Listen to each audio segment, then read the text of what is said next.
ലൂണിയിലെ ആ തീവ്രവാദി താവളം പൂർണ്ണമായും നശിപ്പിച്ചിരിക്കുകയാണ് BSF. ഇത് BSF തന്നെ സ്ഥിരീകരിച്ച പുറത്തുവിട്ട ദൃശ്യങ്ങളാണ് നമ്മൾ ഈ കാണുന്നത്. അഖ്നൂർ മേഖലയ്ക്ക് സമീപത്തുള്ള പാകിസ്ഥാനിലെ സിയാൽകോട്ട് ജില്ലയിലെ ലൂണിയിലെ തീവ്രവാദി താവളത്തെ പൂർണ്ണമായും നശിപ്പിച്ചിരിക്കുന്നു BSF.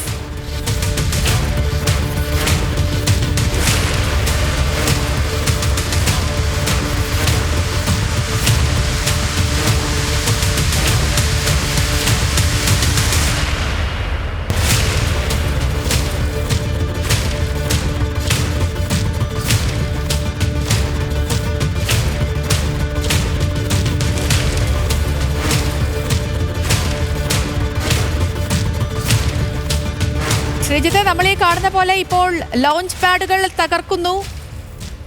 പാകിസ്ഥാന്റെ വ്യോമ വ്യൂഹങ്ങളെ തകർക്കുന്നു. അവരുടെ സൈനിക വ്യൂഹങ്ങൾ തകർക്കുന്നു ഇന്ത്യ. അങ്ങനെ ശക്തമായ പ്രത്യാക്രമണം കൂടി നമ്മുടെ ഭാഗത്തു നിന്ന് വരുന്ന ദൃശ്യങ്ങൾ ഇപ്പോൾ സേനകൾ തന്നെ ഔദ്യോഗികമായി പുറത്തുവിടുന്നുണ്ട്. തീർച്ചയായും ഈ സിയാൽകോട്ട് ഇന്ത്യയിലേക്ക് നമ്മൾ കഴിഞ്ഞ ദിവസങ്ങളിലൊക്കെ പറഞ്ഞൊരു കാര്യമാണ്. സിയാൽകോട്ട് ജില്ലയുടെ ചരിത്രം പാകിസ്ഥാനെ സംബന്ധിച്ച് ഭീകരവാദം ഇങ്ങനെ തഴച്ച് വളരുന്നൊരു മേഖലയാണ് ഈ സിയാൽകോട്ടിൻ്റെ ചരിത്രവും രാഷ്ട്രീയവും ഒക്കെ നമുക്കറിയാവുന്നതാണ്.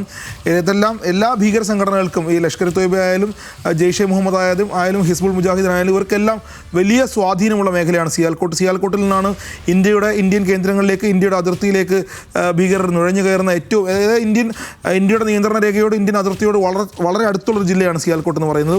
അതുകൊണ്ട് തന്നെ അവിടെ നിന്നാണ് ഈ ഭീകരർ ഇങ്ങോട്ട് ഇന്ത്യയിലേക്ക് ഏറ്റവും ആദ്യം വരുന്നതും പോകുന്നതും. ആ ലോഞ്ച് പാഡ് എന്ന് പറയുന്നത് ഒരുപക്ഷെ ഇത് വലിയ അഭിമാനകരമായ നേട്ടമായിട്ട് വേണം ഇതിനെ പറയാൻ.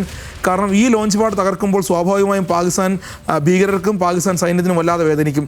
ഇവിടെ നിന്നാകണം ഒരുപക്ഷെ ഇന്ത്യൻ അതിർത്തിയിലേക്ക് ഇത്തരം ഡ്രോണുകൾ വിക്ഷേപിക്കുന്നത്, ഡ്രോണുകൾ തൊടുക്കുന്നത്, മിസൈലുകൾ തൊടുക്കുന്നത്. ഈ ഭീകരകേന്ദ്രം വളരെ സുപ്രധാനമായ, പാകിസ്ഥാനെ സംബന്ധിച്ച് തന്ത്രപ്രധാനമായ ഒരു കേന്ദ്രമാണ്. അത് തകർക്കുമ്പോൾ സിയാൽകോട്ട് ജില്ല പൂർണ്ണമായി ഈ കഴിഞ്ഞ ദിവസങ്ങളിലൊക്കെ ആദ്യത്തെ നമ്മളുടെ 9 കേന്ദ്രങ്ങൾ തകർത്തതിലൊന്നും സിയാൽകോട്ടുണ്ട്, ഒരു ഭീകര കേന്ദ്രമുണ്ട്.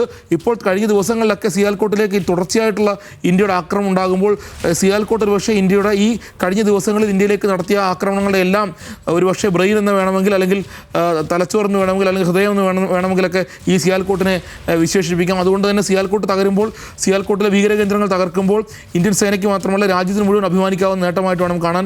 പാകിസ്ഥാൻ എവിടെ തൊടുത്താലും അതിനെല്ലാം നശിപ്പിക്കാൻ ഇന്ത്യൻ സേന സജ്ജമാണെന്ന് പറയണം. അതുമാത്രമല്ല ഈ ലൂണിയിൽ എന്ന് പറയുന്നത് നമ്മുടെ ഈ അഖ്നൂർ എന്ന് പറയുന്നത് കൃത്യമായി പറഞ്ഞാൽ ഒരു അതിർത്തിയുമായി ബന്ധപ്പെട്ട 10 കിലോമീറ്റർ വ്യത്യാസം പോലും ഉണ്ടാകില്ലെന്നാണ് ഞാൻ മനസ്സിലാക്കുന്നത്.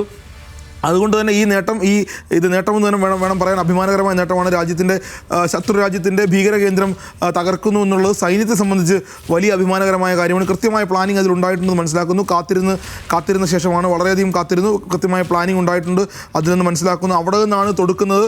ആ ലോഞ്ച് പാഡുകൾ, അതായത് കഴിഞ്ഞ ദിവസം പ്രതിരോധ മന്ത്രിയുടെ യോഗത്തിന് ശേഷമുള്ളൊരു വിവരം പുറത്തു വന്ന വിവരം, പാകിസ്ഥാനിൽ എവിടെയെല്ലാം ഈ ഭീകരർക്ക് ലോഞ്ച് പാഡുകളുണ്ടോ, അതായത് പാക് അധീന കാശ്മീരിൽ എവിടെയെല്ലാം ലോഞ്ച് പാഡുകളുണ്ടോ ആ ലോഞ്ച് പാഡുകളിൽ നിന്നാണ് ഇന്ത്യയിലേക്ക് ഇത്തരത്തിൽ ഡ്രോണുകളും മിസൈലുകളും തൊടുക്കുന്നത്.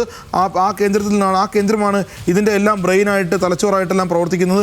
അത് പൂർണ്ണമായും നശിപ്പിക്കുക എന്നതാണ് ഇന്ത്യൻ സൈന്യത്തിൻ്റെ ലക്ഷ്യം എന്ന രൂപത്തിൽ ഒരു ചർച്ച പുറത്തു വന്നിരുന്നു. ആ ചർച്ചയുടെ തുടർച്ചയെന്നാണ് ഇപ്പോൾ സിയാൽകോട്ടിൽ സംഭവിക്കുന്നതെന്നാണ് നമ്മൾ മനസ്സിലാക്കുന്നത്. എന്തായാലും സിയാൽകോട്ടിൽ ഇത് ഒരുപക്ഷെ ഇന്നിപ്പോൾ പകലല്ല, ഇത് രാത്രിയിൽ നടന്നതിന് ശേഷമുള്ള ദൃശ്യങ്ങളാണ്. അതായത് ഇന്നലെ രാത്രിയിൽ വലിയ രൂപത്തിൽ പാകിസ്ഥാൻ്റെ ഭീകര കേന്ദ്രങ്ങളിലേക്ക് ഇന്ത്യൻ സൈന്യം കടന്നാക്രമണം നടത്തിയിട്ടുണ്ട്, തിരിച്ചടി നടത്തിയിട്ടുണ്ട്. അതുമാത്രമല്ല ഈ ആ ഡ്രോണിൻ്റെ ഒരു പ്രത്യേകത, ഈ കാമിക്കാസ ഡ്രോണിനെ കുറിച്ച് ഒന്ന് സൂചിപ്പിച്ചാൽ, ഈ ആദ്യ ദിവസം അതായത് 9 ഭീകര കേന്ദ്രങ്ങൾ തകർക്കുന്നതിൽ ഏറ്റവും സുപ്രധാനമായ 3 കണ്ണികളാണ് ഉണ്ടായിരുന്നത്. ഒന്ന് സ്കാൽപ് മിസൈലുകളും, മറ്റൊന്ന് ഹാമർ ബോംബുകളും, മറ്റൊന്ന് ഈ കാമിക്കാസെ ഡ്രോണാണ്. ഒരുപക്ഷെ ഇന്ത്യക്ക് ഇത് സാധിക്കുന്നുണ്ട്, പാകിസ്ഥാൻ ഇത് സാധിക്കുന്നില്ല എന്നുള്ളതാണ് ഞാൻ ഇപ്പോൾ മനസ്സിലാക്കുന്നത്. കാരണം പാകിസ്ഥാൻ്റെ എല്ലാ ഡ്രോണുകളും ഇന്ത്യ ആക്രമിക്കുന്നുണ്ട്, അതിനെ നിർവീര്യമാക്കുന്നുണ്ട്. പക്ഷേ ഇന്ത്യയുടെ കാമിക്കാസ ഡ്രോണിനെ ഒന്നും തൊടാൻ പോലും കഴിഞ്ഞിട്ടില്ല എന്നാണ് ഈ BSF പുറത്തുവിട്ട ഈ ദൃശ്യത്തിൽ നിന്ന് മനസ്സിലാക്കുന്നത്. ആ ദൃശ്യം മനസ്സിലാക്കുമ്പോൾ നമുക്ക് വേണമെങ്കിൽ ഒരു ദേശം സന്തോഷം കൂടി പ്രകടിപ്പിച്ച് പോകുന്നതിൽ അത്ഭുതമൊന്നുമില്ല. കാരണം ഇന്ത്യയുടെ ഡ്രോൺ കൃത്യമായി പതിക്കുന്നുണ്ട്. ആ മേഖലയിൽ ലൂണയിലെ ലോഞ്ച് പാഡ് പൂർണ്ണമായും തകർക്കുന്നുണ്ട്. അതൊരു പക്ഷേ പാകിസ്ഥാനും ഭീകരർക്കും വലിയ ദോഷം ചെയ്യും. കാരണം ഇനി ആ കേന്ദ്രം പ്രവർത്തിക്കാൻ സാധ്യമല്ല എന്നുള്ളതാണ് ഇപ്പോൾ ആ ദൃശ്യങ്ങളിൽ നിന്നും നമ്മൾ മനസ്സിലാക്കുന്ന വലിയ നാശനഷ്ടങ്ങളെന്നാണ് BSF തന്നെ പറയുന്നത്. എന്തായാലും BSF കൂടി രംഗത്ത് രംഗത്തിറങ്ങുമ്പോൾ അത് സ്വാഭാവികമാണ്. കാരണം സൈന്യം മാത്രമല്ല BSFും തിരിച്ചടിക്കുന്നുണ്ട്.